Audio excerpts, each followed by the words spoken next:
రఘు పతంగులు తెచ్చావా? తెచ్చాను. నాకు పెద్ద పతంగి ఇవ్వు. చిన్నది ఇచ్చావేంటి? పెద్దది ఇమ్మంటుంటే. నాకు ఇదే కావాలి. నాకు పెద్దది ఇవ్వు, లేకపోతే మామతో చెప్తాను నీ పేరు. నాకు ఇదే కావాలి. పెద్ద పతంగి ఇవ్వు రఘు, నాకు పెద్ద పతంగి ఇవ్వు. మావయ్య మావయ్య మావయ్య మావయ్య మావయ్య మావయ్య. ఏంట్రా, ఏంటి విషయం ఇలా వచ్చారు? చూడు మావయ్య, నాకు పెద్ద పతంగి కావాలంటుంటే రెండు ఒకేలా ఉన్నాయంటున్నాడు. ఏది పెద్దదో నువ్వే చెప్పు మావయ్య. ఓహో, మీ గొడవల్ల పతంగుల గురించా? ఈ రెండింటిలో ఏది పెద్దదో ఏది చిన్నదో తెలియాలి, అంతే కదా? రండి, నేను చెప్తాను. రండిరా చెప్తాను. ఇప్పటిదాకా మీరు ఆడుకున్నారు కదా, ఇద్దరు కలిసి బాగా ఆడుకున్నారు కదా. అయితే మీలో మీకు గొడవ వచ్చింది, అవునా? నీలి రంగు గాలిపటం పెద్దదా, ఎర్ర రంగు గాలిపటం పెద్దదా, అదే పతంగు పెద్దదా అని అనుమానం వచ్చింది కదా. ఇద్దరికి అనుమానం తీరుస్తాను. ఆ రెండు పతంగులు ఇలా ఇవ్వండి. ఇది నీది అంటే నీలి రంగు పెద్దదే నువ్వు అంటున్నావు, ఇది ఎరుపు రంగు పతంగు, ఇది చిన్నదే నువ్వు అంటున్నావు కదా. ఈ రెండు పెడతాను, చూడండి. ఇలా పెట్టాలన్నమాట.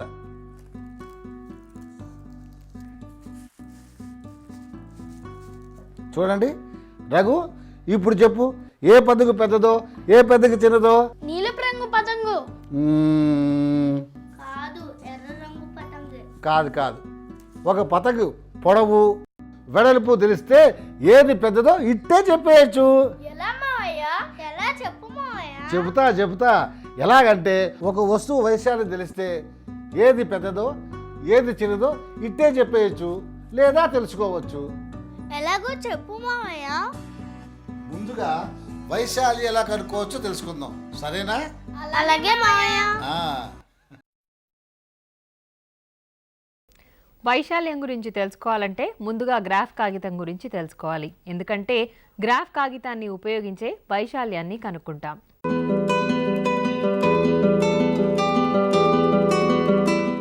గ్రాఫ్ కాగితంలో పెద్ద గడి చిన్న గడి అని రెండు రకాల గళ్ళుంటాయి.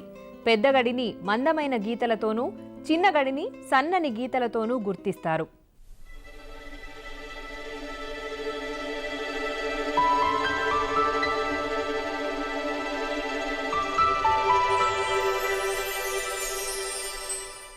పెద్ద గడి పొడవు 1 సెంటీమీటరు, వెడల్పు 1 సెంటీమీటరు ఉంటుంది.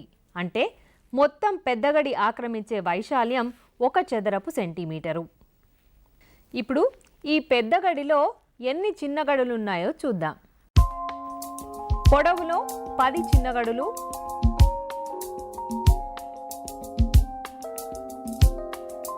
వెడల్పులో 10 చిన్న గడులు.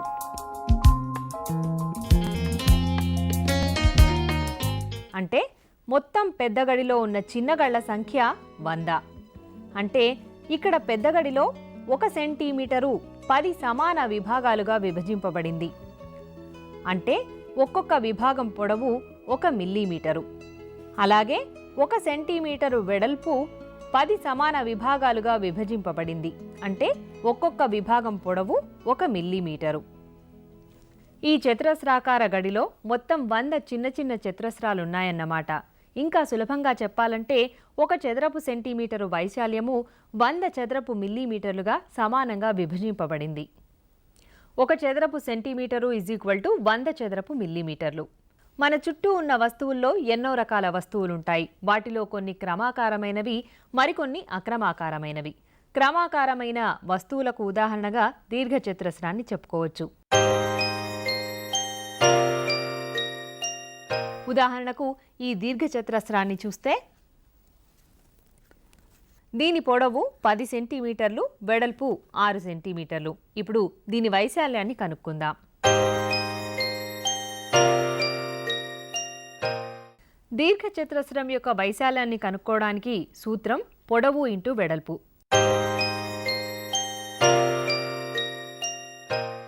ఈ దీర్ఘచతురస్రం యొక్క పొడవు 10 సెంటీమీటర్లు, వెడల్పు 6 సెంటీమీటర్లు కాబట్టి దీని వైశాల్యం 60 చదరపు సెంటీమీటర్లు అవుతుంది.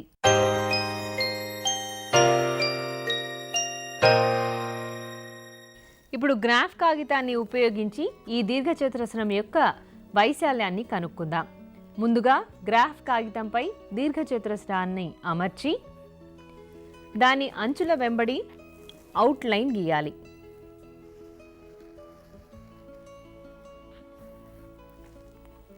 చూస్తున్నారు కదా, ఈ విధంగా అంచుల వెంబడి అవుట్లైన్ గీయాలి. గ్రాఫ్ కాగితంపై అవుట్లైన్ గీసిన తర్వాత దీర్ఘచతురస్రాకారాన్ని తొలగించి ఆ దీర్ఘచతురస్రాకారంలోని అవుట్లైన్ యొక్క గళ్లను లెక్కించాలి.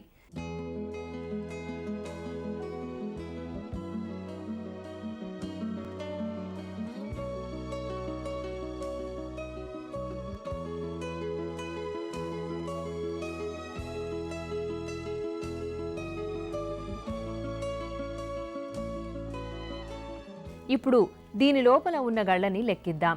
1, 2, 3, 4, 5, 6 ఈ విధంగా లెక్కించగా వచ్చిన చదరాల సంఖ్య 60.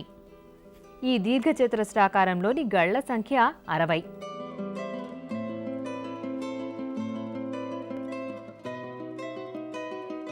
సూత్రమును ఉపయోగించి దీర్ఘచతురస్రాకారం యొక్క వైశాల్యము కనుగొన్నప్పుడు మనకు 60 చదరపు సెంటీమీటర్లు వచ్చింది. ఇప్పుడు గ్రాఫ్ కాగితమును ఉపయోగించి ఈ దీర్ఘచతురస్రాకారం యొక్క వైశాల్యం కనుక్కున్నప్పుడు ఇప్పుడు కూడా 60 చదరపు సెంటీమీటర్లు వచ్చింది.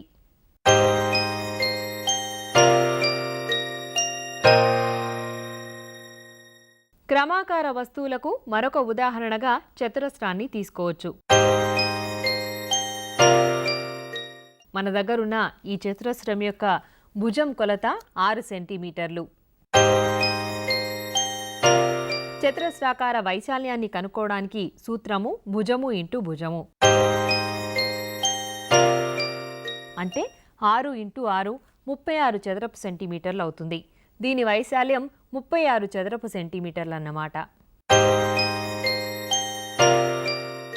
ఈ చతురస్రాకారం యొక్క వైశాల్యాన్ని గ్రాఫ్ కాగితాన్ని ఉపయోగించి ఇప్పుడు కనుక్కుందాం.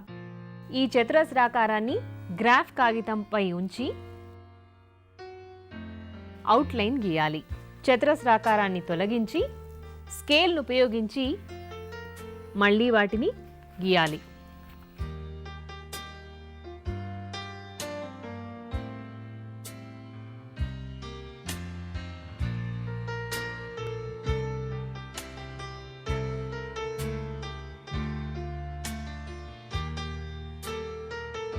ఆ తర్వాత ఈ విధంగా అవుట్లైన్లని డార్క్ చేసుకున్న తర్వాత అవుట్లైన్ లోపల ఉన్న గళ్ళని లెక్కించాలి. 1, 2, 3, 4, 5, 6, 7, 8, 9, 10 ఈ విధంగా లెక్కిస్తే మనకు ఈ మొత్తం గడిలోని చతురస్రాల సంఖ్య 36గా వస్తుంది.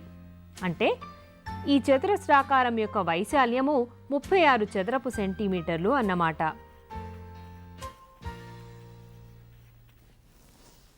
గ్రాఫ్ కాగితంపై గీసిన చతురస్రంలోని గళ్ల సంఖ్య 36. అంటే ఆ చతురస్రాకారం యొక్క వైశాల్యము 36 చదరపు సెంటీమీటర్లు. సూత్ర ప్రకారం మనకి వచ్చిన వైశాల్యం 36 చదరపు సెంటీమీటర్లు. గ్రాఫ్ కాగితాన్ని ఉపయోగించి లెక్కించగా వచ్చిన వైశాల్యం 36 చదరపు సెంటీమీటర్లు. ఈ రెండు సమానమే కదా. క్రమాకారమైన వస్తువుల యొక్క వైశాల్యాన్ని సూత్ర ప్రకారం కానీ లేదా గ్రాఫ్ కాగితం ఉపయోగించి కానీ కనుక్కోవచ్చు. అక్రమాకారమైన వస్తువుల యొక్క వైశాల్యాన్ని ఖచ్చితంగా గ్రాఫ్ కాగితాన్ని ఉపయోగించి మాత్రమే కనుక్కోవాలి.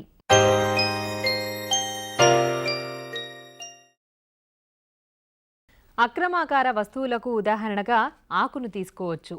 ఇప్పుడు మన దగ్గరున్న ఈ ఆకు యొక్క వైశాల్యాన్ని కనుక్కుందాం.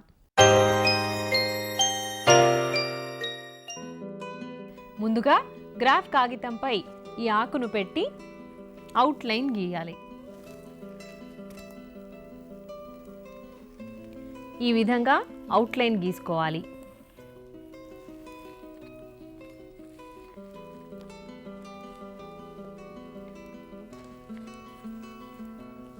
తర్వాత ఆకును తొలగించి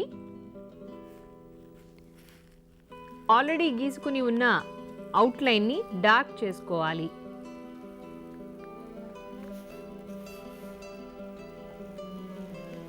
ఆకును తొలగించి ఆకు అవుట్లైన్ లోపల ఉన్న గళ్ల సంఖ్యను లెక్కించాలి. అక్రమాకార వస్తువుల యొక్క వైశాల్యాన్ని లెక్కించే ముందు కొన్ని నియమాల్ని పాటించాలి. దాంట్లో ముందుగా 1, 2, 3 ఈ విధంగా లెక్క పెట్టాలి.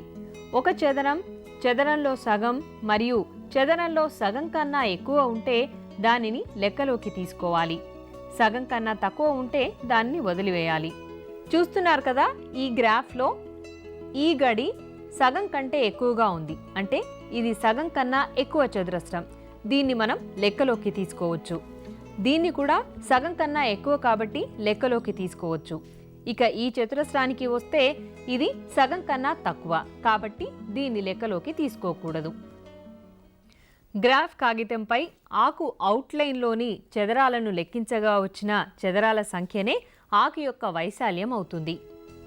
ఆకులోని చదరాల సంఖ్యను 1, 2, 3 ఈ విధంగా 116, 117, 118, 19, 120, 121 చూస్తున్నారు కదా, ఇది సగం కంటే ఎక్కువ కాబట్టి దీన్ని కూడా లెక్కలోకి తీసుకోవచ్చు. 122, 123, 124, 125, 126, ఇది రాదు, ఎందుకంటే దీది సగం.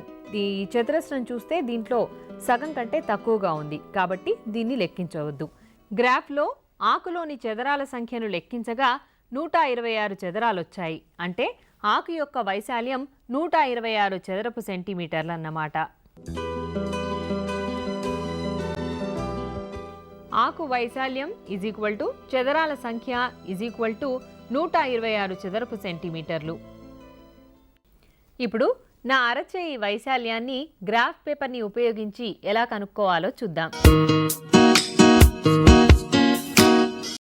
చూడండి, ఇలా గ్రాఫ్ పేపర్పై నా అరచేయిని ఉంచాను. ఇప్పుడు అవుట్లైన్ గీయాలి.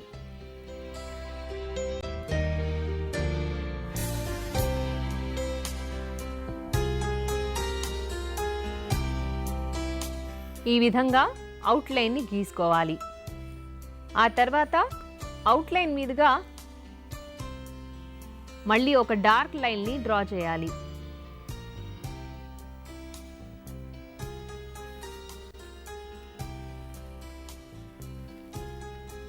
ఇలా డ్రా చేయగా వచ్చిన తరువాత వాటి లోపలి గళ్ల సంఖ్యని లెక్కించాలి.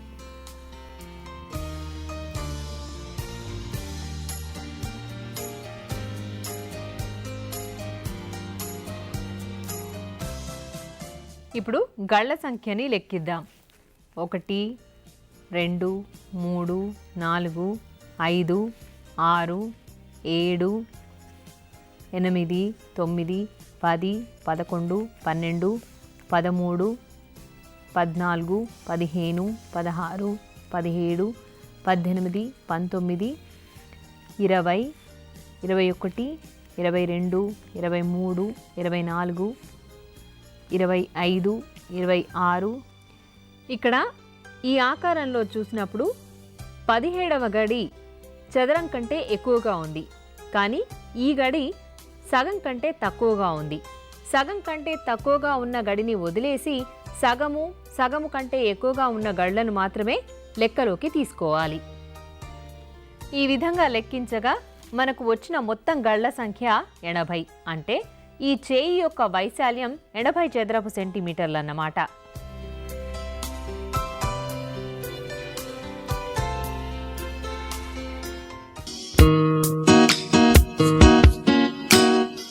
ఒక చదరపు సెంటీమీటరు = 100 చదరపు మిల్లీమీటర్లు.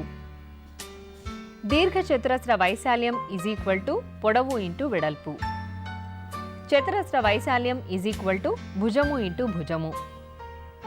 అక్రమాకార వస్తువుల యొక్క వైశాల్యాన్ని కనుక్కోవడానికి తప్పకుండా గ్రాఫ్ కాగితాన్ని ఉపయోగించాలి.